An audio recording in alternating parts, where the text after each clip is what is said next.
வந்தாயே தாயே வாமகளே என்றாயே தந்தாயே நாவில் சரம் சரமாய் தமிழ் வார்த்தை. உன்னை மறப்பேனா உனை பாடாதிருப்பேனா, என்னை எரித்தாலும் எரியும் என் நெருப்பினிலும் உன்னைத்தான் காணும் உலகம் தமிழ்த்தாயே. சின்ன மகள் உன்னை சிரம் தாழ்த்தி வணங்குகிறேன்.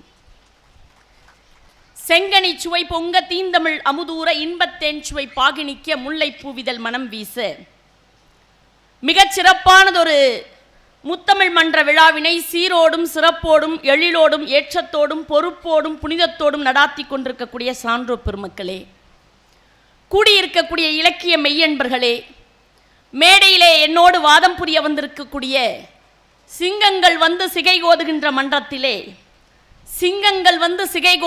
மன்றத்திலே இந்த புள்ளிமான்களுக்கும் சரிசமமான இடம் கொடுத்திருக்கின்ற வாணியம்பாடி முத்தமிழ் மன்றத்தை சார்ந்திருக்கிற சான்றோ பெருமக்களே, அடியார்க்கும் அடியாராய் அத்துணையும் கற்றவராய் சின்னவராய் பெரியவராய் பேசுகின்ற உத்தமராய், அடியார்க்கும் அடியாராய் அத்துணையும் கற்றவராய் சின்னவராய் பெரியவராய் பேசுகின்ற உத்தமராய், முடியும் நரைக்காமல் மூளையும் நரைக்காமல் அமர்ந்திருக்கும் நடுவர் அவர்களே, அருமை சகோதரி விஜயசுந்தரி அவர்கள் மிகச்சிறப்பாக பேசினார்கள். அவர் சொன்னார், இந்த அழைப்பிதழ் மிக முக்கியமானது, உங்க பத்திரிகை. இனி ஒரு வருடத்திற்கு தமிழகத்திற்கு பஞ்சமில்லை. என்ன பஞ்சமில்லை? சோற்றுக்கு பஞ்சமில்லையா? இல்லை. எங்கெங்கெல்லாம் விழாக்கள் நடக்கிறதோ அவர்கள் எல்லாம் உங்கள் தலைப்பை காப்பி அடித்து போட்டு விடுவார்கள். இன்னும் ஒரு வருடத்திற்கு பஞ்சமில்லை.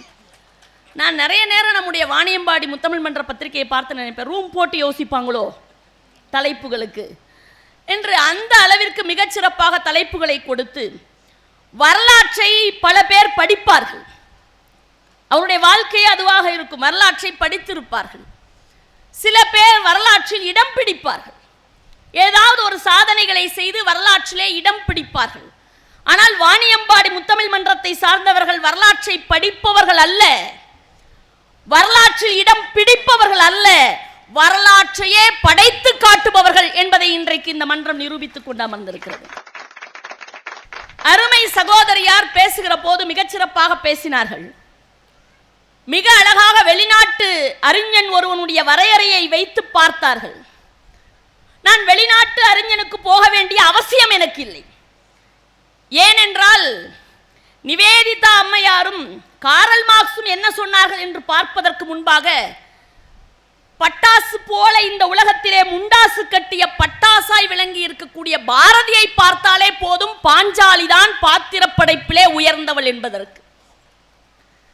ஏன்னா மிக உயர்ந்த கவிஞன் என்று நம்மால் எல்லாம் உலகத்தில் இருக்கிற அத்துணை கவிஞர்களாலும் அங்கீகரிக்கப்பட்டு, பாட்டுக்கு ஒரு புலவன் பாரதியடா, அவன் பாட்டை நாங்கள் பாடிக்கொண்டே இருக்கிறோம். ஏனென்றால் எங்கள் ஊன் உருக உயிர் உருக இந்த உலகத்தில் இந்த சமுதாயம் முன்னேற்றத்திற்கு வர வேண்டும் என்று சொன்னால் பாரதியின் பாட்டுதான் முக்கியம் என்று முடிவுக்கு வந்திருக்கிறவர்கள்.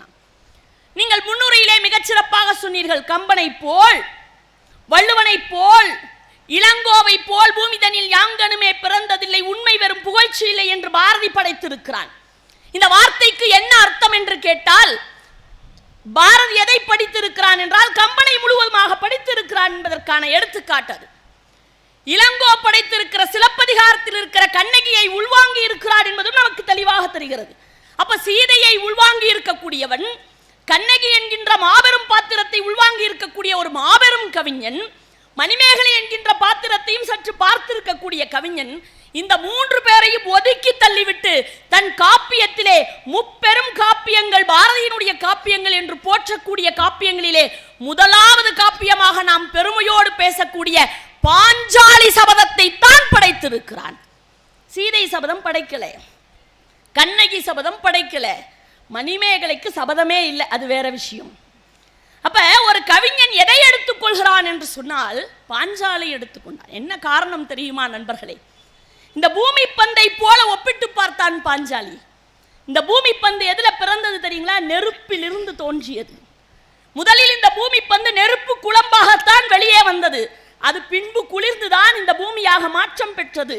அதே போல பாஞ்சாலியும் நெருப்பிலிருந்து தோன்றியவள். எங்கிருந்து தோன்றியவள்? நெருப்பிலிருந்து பிறந்தவள். இவள் நெருப்பாகவே வலம் வருகிறாள். இவளுடைய நீங்க சீதையை பற்றி நிறைய சொன்னீர்கள். எப்பயுமே ஒரு பாத்திரம் காலம் தாண்டி அப்படியே ஏற்றுக்கொண்டு வாழ முடியாது. சீதையோட பாத்திரத்தை அப்படியே உள்வாங்கிக்கிட்டு வாழ்ந்துட முடியுமா? 10 மாதம் போய் அந்நியனுடைய சிறையிலே கற்போடு போராடி கொண்டு இருப்பது சாத்தியப்படுமா? இன்றைக்கு எதுவுமே சாத்தியப்படாது. பாஞ்சாலி 5 மணந்தாள் என்பது சாத்தியப்படாது என்பதை நாங்களும் ஒத்துக்கொள்கிறோம். ஆனால் அதையும் தாண்டி அந்த பாத்திரம் நம் மனதை நிற்பதற்கான காரணம் என்ன? ஒரே ஒரு காரணம் தான் நடுவர் அவர்களே, அவள் தனக்கான தீமையை தானே வரித்துக் கொண்டவள் அல்ல. இப்ப மற்ற கதாபாத்திரங்கள்லாம் பார்த்தீங்கன்னா தனக்கான துன்பத்தை தாங்களே ஏற்படுத்தி கொண்டவர்கள். நான் விரிவா பேசினா ரொம்ப பெருசா போகும், நீங்க சிந்திச்சு பார்த்தா உங்களுக்கு வரும். விரிவா பேசினாலும் அவங்க 15 மணித்துளியில மணி அடிச்சிருவாங்க. நான் விரிவா பேசுறதா இல்ல. சீதைக்கான துன்பமும் சரி, கண்ணகிக்கான துன்பமும் சரி, மணிமேகலைக்கான துன்பமும் தானாக அவர்களாகவே தேடிக்கொண்டது. ஆனால் பாஞ்சாலிக்கு வந்த துன்பம் அப்படிப்பட்டது அல்ல. அவள் மனதிலே அர்ஜுனனை தான் வலித்திருந்தாள், அர்ஜுனனைத்தான் அவள் நினைத்துக் கொண்டிருந்தாள். ஆனால் அவளுக்கு வாய்த்த கணவர்கள் 5. அதை ஏற்றுக்கொண்டாள் அவள். போராட்ட களத்திலே போராடுவதற்கு தயாராக இருப்பவர்கள், எதிரிலே நிற்பவர்கள் ஒருவன் தான் நிற்க வேண்டும் என்று எதிர்பார்த்து கொண்டு வாழ முடியாது, போராட முடியாது. இதையும் தாண்டி நீங்க எளிமையா ஒரு இடத்துக்கு வந்துடலாம். என்னன்னா சூதாட்ட களம். ஏன்னா அவளோட வரலாறு எல்லாருக்கும் தெரியும். சூதாட்ட களத்திலே தருமன் பகடை வைக்கிறான், 2 பகடை என்கிறான், சகுனி போட்டு விட்டான். 2 பகடைக்கு ஒரு பெண்ணை கொண்டு வந்து அடிமையாக வைக்கிறான். சூதாட்ட களத்திலே பந்தய பொருளாக வைக்கப்படுகிறான். எப்படி வைக்கப்படுகிறாள்? பந்தய பொருளாக கொண்டு வந்து இழுத்து வந்து நிறுத்துகிறான் துச்சாதனன். அவள் குழல் பிடித்து இழுத்து வருகிறான், அவள் குழல் பிடித்து இழுத்து வருகிறான். ஒற்றையாடை தன்னிலே இருக்கிறேன், மாதவிடாயாய் இருக்கிறேன் என்ற அந்த பெண் கெஞ்சுகிறாள், மன்றாடுகிறாள். நீங்க ராவணனுக்கு இருந்த மாண்பு இங்கே துச்சாதனுக்கு இல்லை. பாண்டியன் நெடுஞ்செழியன் நீதி கேட்டதனால் கண்ணகி மாண்புற்றவளா இருந்தா. நான் நீதி கேட்காம இருந்திருந்தானா, உள்ளேயே விடாதரா வெளியே கோவலனை வெட்டின மாதிரி அவளையும் வெட்டிருன்னு சொல்லியிருந்தானா கண்ணகின்ற பாத்திரமே வந்திருக்காது. ஆனால் அந்த வாய்ப்பு பாஞ்சாலிக்கு கொடுக்கப்படவில்லை நண்பர்களே. பாஞ்சாலிக்கு எந்த வாய்ப்பு இல்லை. நீதி கேட்பதற்கு யார் இல்லை? பீஷ்மாச்சாரியன் இல்லை, கிருபாச்சாரியன் இல்லை, துரோணாச்சாரியன் இல்லை, யாருமே இல்லைங்க. யாரும் நீதி கேட்பதற்கு தயாராக இல்லாத இடத்திலே கணவன் வந்து என்னை மீட்டு விடுவான் என்று சீதை நம்புவதற்கு ஒரு காரணம் இருந்தது. நீங்க சொன்னீங்களே 5 கணவன்மார்கள், 5 உட்கார்ந்து இருக்கிறார்கள். ஆனால் எப்படி உட்கார்ந்து இருக்கிறார்கள்? தலை குனிந்து உட்கார்ந்து இருக்கிறார்கள், அடிமைகளாக உட்கார்ந்து இருக்கிறார்கள். இந்த இடத்துல கணவன் பக்கத்தில் இருந்து மீட்பதற்கான வாய்ப்பு இல்லை. குலகுரு உட்கார்ந்து இருக்கிறார், ஞானம் போதித்தவர் உட்கார்ந்து இருக்கிறார், பாட்டனார் உட்கார்ந்து இருக்கிறார், கண்ணற்றவன் அரசனாக விற்றிருக்கிறான். இந்த துன்பத்திலே ஒரு பெண் தன் பாத்திரத்தை நாம் படிக்கிற போது நாம் உள்ளத்திலே பதிய வேண்டும். அந்த பெண் என்ன ஆகணும்? மனசுல பதியணுங்க. இப்ப தலைப்பு என்னன்னா, அந்த பெண் பின்பற்ற தகுந்தவளா இல்லையாங்கிறது இல்லை. ஒரு பாத்திர படைப்பு அந்த தலைவி உங்கள் மனதிலே எப்படி பதிந்திருக்கிறாள் நான் கேட்கிறேன். மனதிலே எப்படி அவ கேட்கிறா, என்னை தோற்ற பின் தன்னை தோற்றானா, தன்னை தோற்ற பின் என்னை தோற்றானா? ஏடா முதல்ல அவன் என்ன வச்சுட்டு அவன் சூதாடினானா, இல்ல அவனை வைத்துட்டு சூதாடினானா? முதல்ல அவனை தோத்துட்டு தான் உன்னை சூதாடினா. அவனே தோத்ததுக்கு அப்புறம் நான் எப்படி அவனுக்கு மனைவி அவன் கேட்டான். கேள்வி என்ன? தன்னை தோற்ற அடிமைக்கு இந்த திரௌபதி மனைவியாக மாட்டாள். நான் யார் தெரியுமா? துருபதன் மகள், திட்டத்துய்மனுடைய தங்கை. நான் எப்படி அவனுக்கு அடிமையாவேன் என்று கேட்டாள். ஒரு சபையிலே நின்று கொண்டு உரிமையை பேசிய முதல் பெண்மணி யார் என்று சொன்னால் அவள் திரௌபதி நடுவர்களே. அந்த பாத்திரம் நம்ம மனசை கவருது. எங்க போராடணும் தெரியுங்களா? நீதி கிடைக்காத இடத்துல போராடணும். அதுக்கு பேர் தான் போராட்டம். பாண்டிய நெடுஞ்செழியன் நீதியை கொடுத்தான், அதுக்கு பேர் போராட்டமா? அவனா செத்து போய் மேல இருந்து கீழே விழுந்தான், அதுக்கு பேர் போராட்டமா? அது இல்லை போராட்டம். ராவணன் 10 மாதம் சீண்டி கூட பார்க்கல, அதுக்கு பேர் போராட்டமா? இல்லை. சேலை பிடித்து இழுக்கிறான். எப்படி இழுக்கிறான்? சேலை பிடித்து இழுக்கிறான். எனக்கு யாராவது சேலை தரமாட்டார்களா, என் மானம் காக்க மாட்டார்களா என்று துடித்து போனாள். வாரியார் சுவாமி தான் சொல்வார். என்ன சொல்வார் தெரியுமா? அங்கே கிருபாச்சாரியார் இருந்தார், துரோணாச்சாரியார் இருந்தார், கிருபாச்சாரியார் இருந்தார், பீஷ்மாச்சாரியார் இருந்தார். ஆனா எந்த ஆச்சாரியரும் சாரி கொடுக்கல, சாரி சாரின்னு உட்கார்ந்து இருந்தான் அப்படின்னார். சாரி கொடுக்கல ஒரு பெண்ணுக்கு. அவள் அப்ப என்ன நினைத்தாள் தெரியுமா? இவர்கள் காக்கவில்லை என்றாலும், 5 கணவன்மார்கள் வக்கற்று போய் உட்கார்ந்திருந்தாலும் என் மானத்தை, என் நியாயத்தை, என் தர்மத்தை, என் குல கௌரவத்தை நான் ஒருத்தி காப்பேன் என்று எதிர்த்து நின்றவள் தான் பாஞ்சாலி. நான் காப்பாற்றுறேன்டா. எதை காப்பாற்றுகிறேன்? இந்த சமுதாயத்தை காப்பாற்றுவேன், இந்த உலகத்தை காப்பாற்றுவேன். அந்த பெண் சொல்றா, தன்னையும் காத்து இந்த உலகத்தையும் காப்பாற்றுவேன். எப்படி தெரியுமா? திருதராஷ்டிரன் கேட்கிறான், நீ சபதம் போடுற, துரியோதனுடைய ஆக்கை ரத்தம், துச்சாதனுடைய ஆக்கை ரத்தம் ரெண்டையும் எடுத்து பூசிதான் கூந்தல் முடிவேன் சபதம் போட்டிய தாயே, நீ உன் சபதத்தை மாத்திக்க கூடாதா? உனக்கு 2 வரம் கொடுக்கிறேன், கேள். என்ன வரம் வேண்டும் கேள். அவ சொன்னா, முதல் வரம் என்ன வேண்டும் தெரியுமா? என் கணவன் தருமனை விடுதலை செய், அடிமை என்கின்ற பதவியிலிருந்து. எதிலிருந்து விடுதலை செய்? அடிமைங்கிற பதவியிலிருந்து என் கணவன் தருமனை விடுதலை செய். ஒரு பெண்ணுக்கு எது தெரியுங்களா சிறப்பு?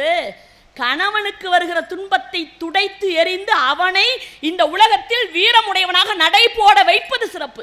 கணவனுடைய நடையில தான் நடக்கிறது சிறப்பு இல்லை. இதை நான் சொல்லல, வள்ளுவர் சொன்னார், புகழ் புரிந்த இல்லில்லோர்க்கு இல்லை, இகழ்வார் முன் ஏறு போல் பீடு நடை என்று சொன்னார். நல்ல மனைவியை பெற்றவன் தான் அப்படி வீறு நடை போட முடியும், நல்ல மனைவியை பெறாதவனுக்கு அது கிடைக்காது என்று சொன்னார். தருமன் வீறு நடை போடுவதற்கு யார் காரணம்? பாஞ்சாலி காரணம். 2வது வரம் கேட்டான். இன்னும் என்னம்மா உனக்கு வரம் வேண்டும்? என்னுடைய 4 கணவன்மார்கள், அடுத்து இருக்கக்கூடிய 4 கணவன்மார்களையும் அடிமைங்கிற தலையிலிருந்து விடுதலை செய். விடுதலை செஞ்சுட்டான். இப்ப கேட்டான் திருதராஷ்டிரன், உனக்கு 2 வரம் தானே தரேன்னு சொன்னேன், இன்னொரு வரம் சேர்த்து தரேன், வாங்கிக்கோ. இன்னும் என்ன வேணுமோ கேள், நீயும் அடிமைதானே, உன் அடிமைத்தனத்திலிருந்து நீ வெளியில வரையான்னு கேட்டான்.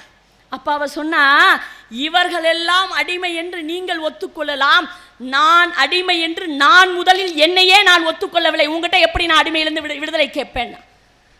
முதல்ல நான் அடிமை என்ன நானே ஒத்துக்கொள்ள, நான் ஒத்துக்கல. ஏன் ஒத்துக்கொள்ள வேண்டும்?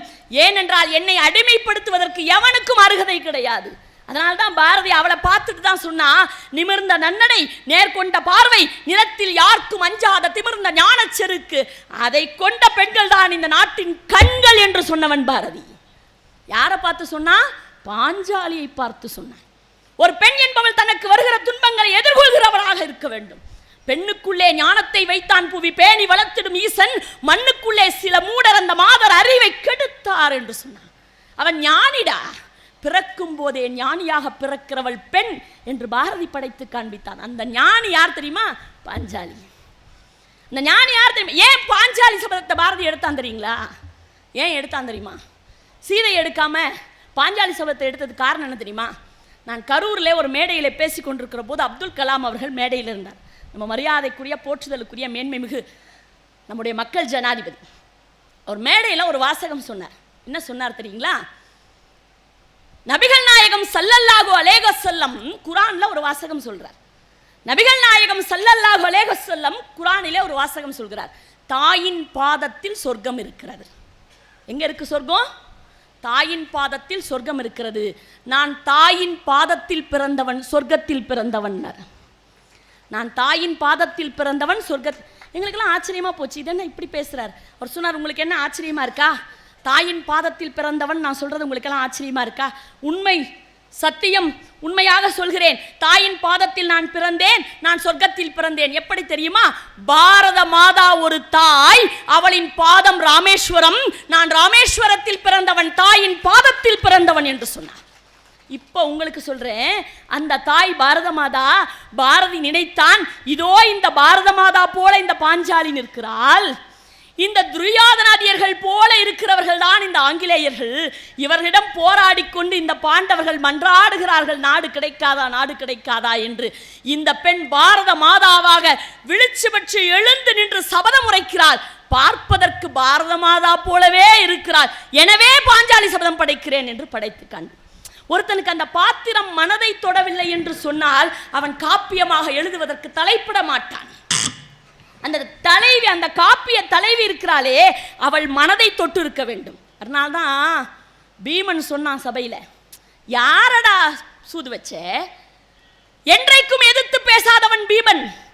தருமன் அண்ணன் என்ன சொன்னாலும், என்ன அடிமையாக்குறியா ஆக்கு, நாட்டை தொலைக்கிறியா தொலைச்சிரு, வீட்டை தொலைக்கிறியா தொலைச்சிரு, எல்லாத்தையும் தொலைக்கிறதுக்கு தலைப்பட்ட அந்த பீமன் அதே நேரத்தில் திரௌபதியை தொலைப்பதற்கு மட்டும் தலைப்படலை. சொன்னா, டே சூதர் மனைகளிலே அன்னே தொண்டு மகளிருண்டு சூதிர் பணையம் என்றே அங்கு ஒரு தொண்டச்சி போவதில்லை.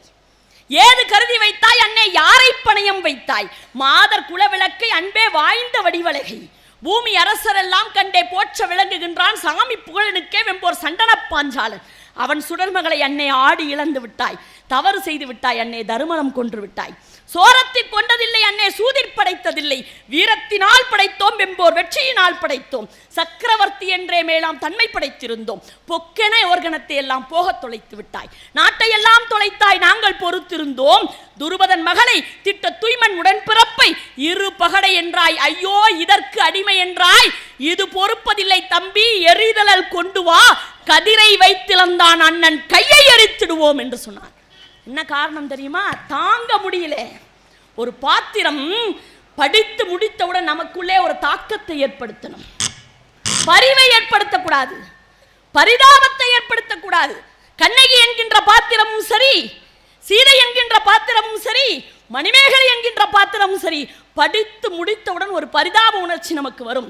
ஆனால் பாஞ்சாலி என்கின்ற பாத்திரத்தை படித்து முடித்தவுடன் ஒரு பெண் என்றால் எத்தனை பேர் சூழ்ந்திருக்கிற சபையிலும் தன்னை நான் காத்து கொள்ள முடியும், என்னால் என் கணவனையும் காப்பாற்ற முடியும் என்று துணிந்து நிற்கிற பெண் தான் இன்றைய சமுதாயத்துக்கும் தேவையானவளாக இருக்கிறாள். அந்த பாத்திரம் தான் நம் மனதை கவர்கிறது. நடுவர்களே, ஒரு செய்தியை சொல்லி நிறைவு செய்கிறேன். சொல்லுங்க. வீட்டிற்கு விளக்கேற்ற வைக்கிறமே, வீடு வெளிச்சமாகிறதுக்காக இல்லை. ஒரு பெண் வந்தவுடனே வீட்டில் விளக்கேற்ற சொல்கிறோமே, அதுக்கு என்ன காரணங்க? வீட்டில் லைட்டு போட்டால் கூட வெளிச்சம் வரும். ஒரு பெண் வந்தவுடன் விளக்கேற்ற வைக்கிறோமே, வீடு வெளிச்சமாவதற்காக அல்ல, ஆண்களின் வாழ்க்கை வெளிச்சமாவதற்காக. மறந்து விடாதீர்கள். ஆண்களோட வாழ்க்கை ஏன் தெரியுமா? நாலனா வச்சுக்கிட்டு பீடியை வச்சு வீட்டையே நாற்றமடிக்க செய்து விடுவான். ஆனால் அதே நாலனாவிலே ஊதுபத்தி ஏற்றி வைத்து அந்த குடும்பத்தை விளக்கமுறை செய்பவள் யார்னா அவதான் பெண். அந்த பெண்ணாக அவள் மாற வேண்டும். ஒரு ஆண் படித்தால் அந்த வீடு விளக்கம் வரும், ஒரு பெண் படித்தால் அந்த தலைமுறையே விளக்கம் பெறும். அந்த தலைமுறையே அவள் ஞானியாக இருப்பாள் என்று சொன்னாள். அதனால தான் அன்னைக்கு எங்க பாட்டி கையில் என்ன இருந்தது தெரியுமா? ஊன்றுகோல் இருந்தது. என்ன இருந்தது? ஊன்றுகோல். என் அம்மாவின் கையிலே என்ன இருந்தது தெரியுமா? ஊதுகோல் இருந்தது. என் கையிலே எழுதுகோல் இருக்கிறது. நாளைக்கு என் மகள் கையிலே இந்த நாட்டின் செங்கோல் இருக்கும். செங்கோல் இருக்கும். அந்த செங்கோல் இருப்பதற்கு என்ன தேவை தெரியுமா? தைரியம் தேவை, நேர்கொண்ட பார்வை தேவை. எத்தனை பெண்கள் இந்த உலகத்திலே பிறந்திருந்தாலும், எத்தனை தெய்வம் இந்த உலகத்திலே இருந்தாலும், சத்தியம் சம்சாரம் அவள் சாமி அவதாரம். அந்த பத்தினி கைகளில் பள்ளி கொண்டால் ஒரு சக்தி உருவாகும், அது பக்தி பிரவாகம். காதல் செய்யும் மனைவியே சக்தி கண்டி கடவுள் நிலை அவளாலே எய்தல் வேண்டும் என்று சொன்ன அந்த கவிஞர்களின் வார்த்தையை பொன்னேட்டிலே பொதித்து வைத்தது போல இந்த உலகத்திற்கு